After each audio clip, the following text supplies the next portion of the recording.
Hello, my dark darlings. I'm Markeia, and this is the Something Scary podcast. To our veteran listeners and those sheltering in the dark with us for the first time, welcome. Friendship is something we all count on to get through life's trials and tribulations, but be careful who you trust. Toxic friendships and harmful patterns can destroy souls. Following the wrong friends is dangerous. Are your friends worth sticking with until the end? First, new girls encounter a creepy truth about school cliques. Next, an old-timey shop invites girls to transform into ladies. After that, a haunted bridge leaves found footage hard to be believed. And finally, don't forget your oldest of friends. They haven't forgotten you. I receive hundreds of creepy story submissions every single week. As always, the first story you hear is one that we've chosen to animate and post over at youtube.com/snarled. Then, I read a few more stories for the podcast. If you have a tale you're dying to share, send me an email at somethingscary@snarled.com. And if you'd like to support the show and receive bonus content, consider joining our Patreon. Our patrons play a huge role in keeping the show running every single week. For more information on how you can help the show and also be a part of it, visit patreon.com/snarled. So, want to hear something scary? Best friends forever. Like dominoes falling, the consequences of our actions are far-reaching. What we might think of as harmless or just a prank can be the origin of a very dark tale indeed. Nadia and Justine, new freshmen, were being shown around by Gilda, a junior. She seemed to know everyone and everything about their new high school. Gilda stopped in front of an old storage closet within the girls' locker room, pointing towards the door with peeling paint and an open, rusty lock on it. She told them that every freshman needed to learn about the ghost of Leslie Ann. Nadia drew in a breath, assuring herself out loud, there are no such things as ghosts. Her friend Justine snorted. Of course there isn't. She's trying to prank us because we're freshmen. Gilda smirked. You can believe whatever you want to believe, she said, but don't be surprised when you see Leslie Ann. She wants to be best friends forever. She's friends with the ones who mean it and punishes those that don't. It's why she still haunts the school halls. Gilda continued, saying that when Leslie Ann was a freshman, she tried to get in with a really tight clique. The group of teenagers humored Leslie Ann's earnest gesture of friendship, but really, they'd roll their eyes behind her back. On the Friday before spring break, they asked Leslie Ann to join in a game of hide-and-seek after school. Leslie Ann probably thought it was weird since that's more of a kid's game, but she was just glad to be included. When the game began, Leslie Ann ran off to look for the perfect hiding place. They waited for her to leave and then, laughing, went the other direction. They didn't give it another thought, sure that she'd figure out the prank when nobody came to find her. Meanwhile, Leslie Ann stumbled across the gym storage closet and hid inside. What she didn't know was that the gym closet often got stuck shut and needed somebody else to open it from the outside. Leslie Ann was trapped in that closet for all of spring break, and that's where she died, alone in that closet. When school resumed, the stench of her corpse lingered for months, even after attempts to scrub the closet clean. Afterwards, the clique began to see Leslie Ann in their dreams. She would follow them around the school until she drove them crazy and made them beg for her friendship. They say that if Leslie Ann sees you and likes you, agree to be her friend. Otherwise, you'll be like the one person from the clique who didn't and was punished. Nadia was captivated. How were they punished? Gilda opened the closet door. Leslie Ann's ghost dragged her into the closet and strangled her. At that moment, the bell rang. Nadia screamed. Justine had grabbed her. Sorry, she said. Don't worry, it's only a story. Sometime later, Nadia sat alone in study hall. She felt herself dozing off in front of her textbook when she heard a girl's voice next to her. I'm new here. Mind if I study with you? It said softly. Nadia looked over and saw an emaciated girl. Her flesh looked waxen and rotting. Sunken eyes peered back at her as the girl said, I'm Leslie Ann. Be my friend. Nadia knocked over her chair, running away and into the hall. Don't leave me. Be my friend. Leslie Ann called after her, her voice following her through the halls. As she ran, Nadia heard banging on the hall walls, all around her, getting louder and louder, like someone was in the walls trying to claw out. "Help," the voice called. "Don't leave me. Help me. Somebody." Nadia jolted awake, panicked. She was still in study hall. It was just a dream. Maybe Justine was right. She was such an easy mark for a scary story. It was time to grow up and stop scaring herself. That night, as Justine was dreaming, she found herself in the school halls. "Want to play with me?" she heard a voice ask. "No, I'm going home," Justine snapped. The voice got nearer. "Let's play a game. Be my friend." Determined to make it to the front doors, Justine started running as the mysterious voice began counting down. 3, 2, 1. "Ready or not, here I come." No matter how fast she ran, the distance stretched. Finally, she reached the doors and pushed them open to find the decaying cadaver of Leslie Ann reaching for her. "You're it." When the girls arrived at school the next morning, Justine grabbed Nadia and they immediately went looking for Gilda. They found her in the locker room. Justine yelled at her. "Why did you tell us about the ghost of Leslie Ann? I had terrible nightmares last night." Gilda reminded them they had to promise to be friends forever. The dreams would not stop until they did. Justine didn't even question it. She walked to the door, knocked, and spoke. "Leslie Ann, I'm sorry I ran away from you. I'll be your friend." This time Nadia laughed.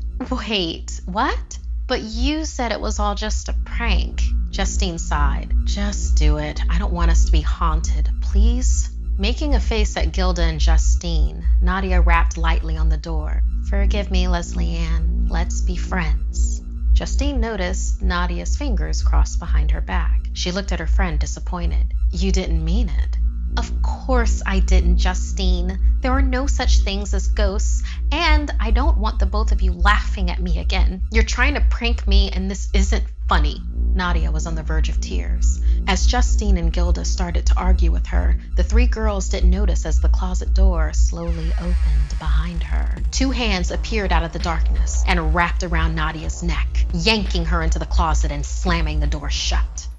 When they were finally able to pry the storage closet open, Nadia was curled up on the closet floor, bruise marks on her neck.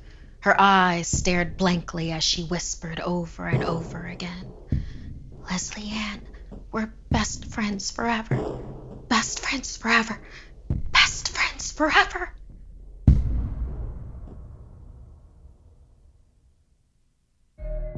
If you're looking for another fun activity to keep you entertained indoors, you have to download the casual mobile game Best Fiends. No surprises here, I know you've heard me talk about it before, but it's just that good. It's not just a fun and challenging way to pass the time, but I also love that the more into it you get, the cuter and more competitive the levels become.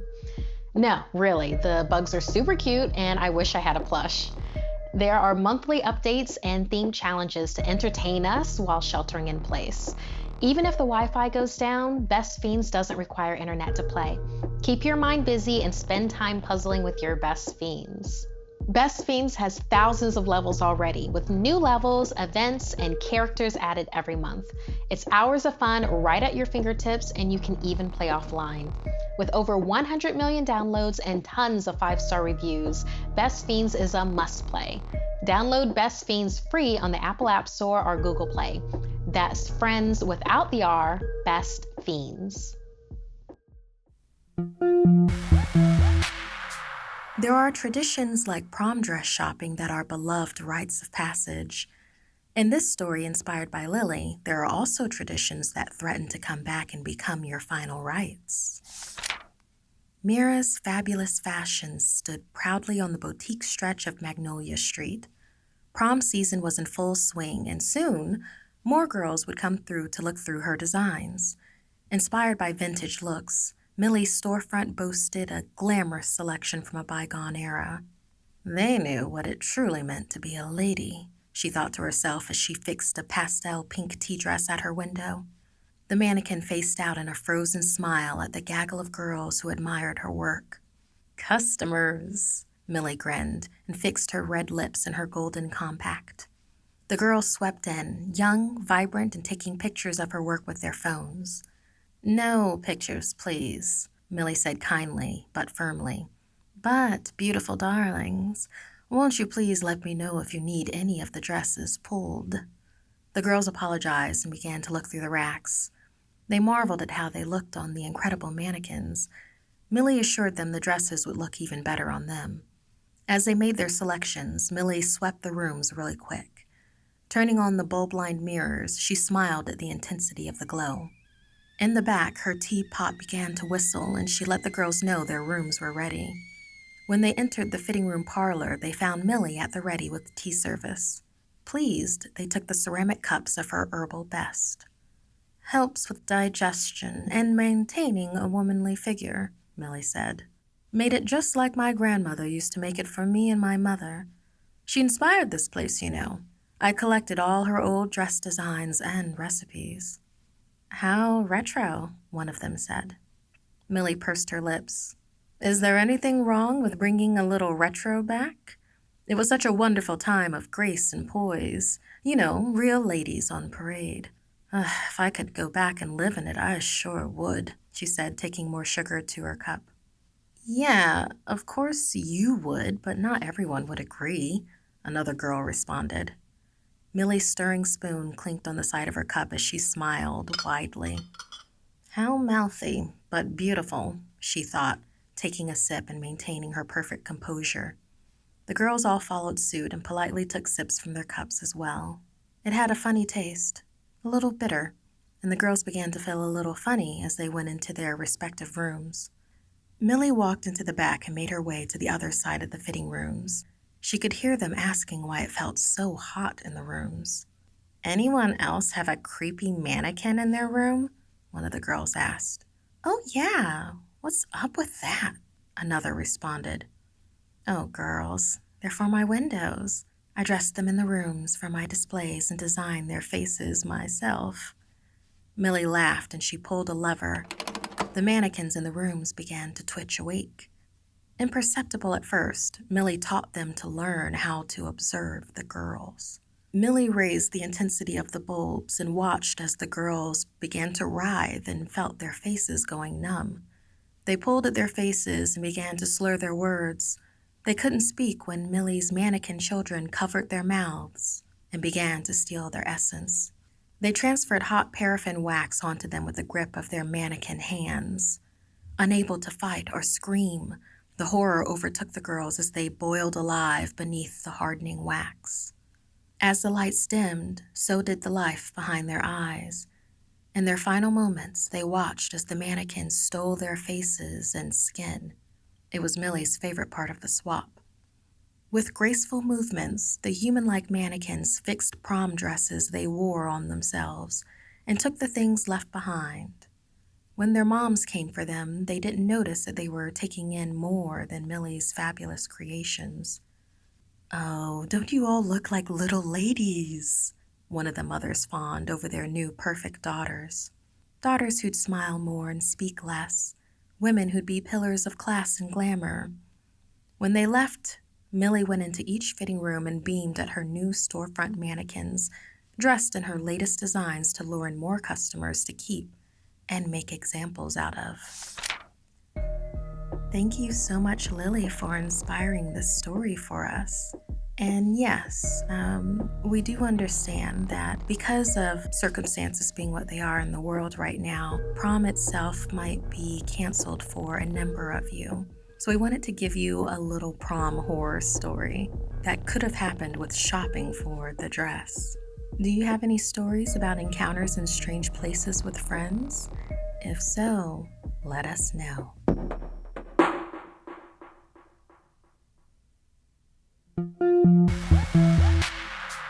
A haunted bridge is a good place to seek out paranormal activity, and on a midnight spree, two friends agree to catch a spirit on tape. In this story, inspired by Andjela. "In my defense, I'm drunk," I said into my new camera. "Definitely did not expect my Saturday night to end ghost hunting, but here we are." Over drinks, my buddy Omir explained that there were sightings of a tortured spirit, a man who haunted the Riverwalk. I told him to recount the story for the camera, and he explained that Ghost would follow children, offering them toys at his shop under the bridge. But there was no such place. People didn't think much of it until children began to go missing, and all that would be found were wooden figurines with hollowed-out eyes, trinkets that looked made by hand of the toy maker who jumped off the bridge 2 years ago. Omir showed me the toy he'd found, and I got a good close-up. Around the rough shavings of the eyes, there looked to be dried blood, as if whoever carved it wasn't careful and stained the toy. "It's so weird," Omir shuddered and quickly laughed to act tough. "Let's return this to the toy maker and get him on camera," he said. Now, I didn't really care about the eccentric kidnapper or ghost, if there was truly one behind it all, but I was looking for an excuse to try out some new vlog content. We walked until under the bridge, back and forth, until our hangovers began to set in. And still, we are seeing nothing. No trace of the toy maker, I told the camera for what felt like the millionth time. Omir stopped for a smoke break to stave off the headache while I checked my footage. I had no idea if I could piece together a good video out of what I had until Omir elbowed me. "Dragon, bro, look!" And I looked toward where he motioned. Under the bridge, we saw the shadow of a child on a tricycle heading our way. Keep recording. Okay, so now there's a kid outside in the middle of the night just looking at us, I whispered to the camera as I panned around. No sign of parents, and now Omir is approaching. When Omir ran ahead and got close, I noticed that the boy stopped right under the shadow of the bridge. I couldn't hear what Omir asked, but when he leaned in, the boy took Omir's hand and led him to a door that opened out of nowhere. Where did that door come from? We walked past it so many times. There was nothing there before. What in the... I began to sprint closer, examining the path, asking, where are they going? Turning on the light from my camera, I entered what looked like a shop. What is this place? I asked myself as I saw that all around me, dolls that looked like children stared me down with hollow eyes. "Omir, where are you?" I shouted. There were creaks and the sounds of wood being chopped. Unsure of what the hell we'd wandered into, I spoke into my camera mic. I have a bad feeling about this place. Where did they go?" I shouted for my friend again. "Dragon, help me. I can't see you. I'm here," he called back. My battery began to blink that it was running low. I knew I needed to get all of this. It was proof. Is this a trafficking ring? What sick minds had this place hidden beneath our feet? The light began to flash as it started to die, and I came upon a corner where I saw someone sitting in a chair with a figure on its lap slouched over. "Omir?" I asked. With a gurgling sound, the figure's head jerked up as if controlled by the person in the chair. My light shone in his face, revealing Omir with hollowed-out eyes and blood pooling out of the corners of his mouth like the lines of a puppet. His jaw became unhinged, and a voice came out of his mouth. "You found me." The voice caught in another gurgle. Omir began to shrink into a wooden figure, and the puppeteer came forward, a ghostly, demented shadow. The toy maker. "I see you're here to admire my work like your friend wanted. Won't you join us?"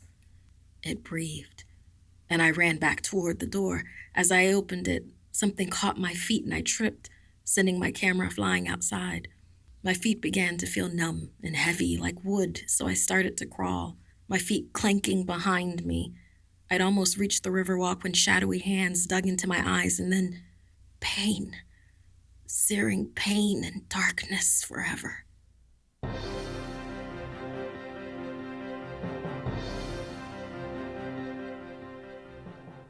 Two more missing persons have been reported.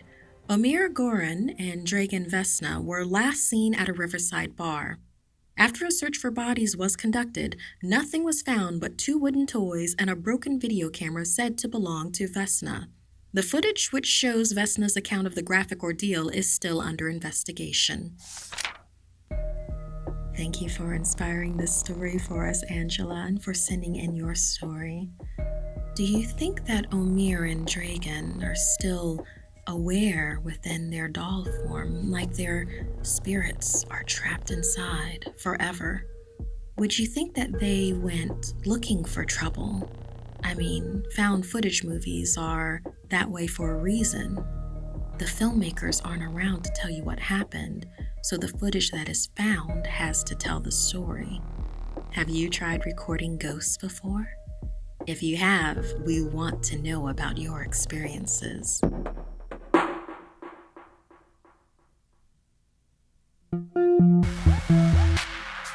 And now, an abridged reading of the anonymous creepypasta, Unused.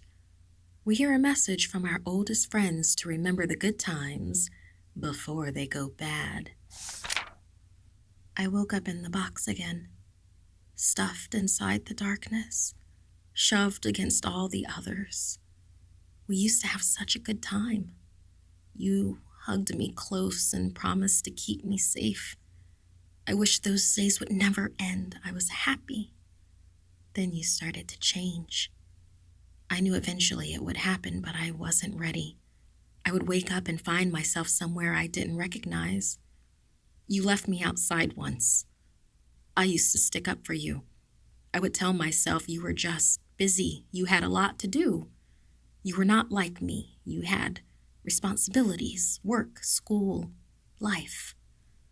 All I had to do was make you happy. I always trusted you. Do you ever think about those times? I do. I think about them all, every day. It's easy for you. I'm not unique. There are hundreds of me out there, maybe more. But for us, there is only ever going to be the one of you. We grow close, we laugh, we play, and we love you.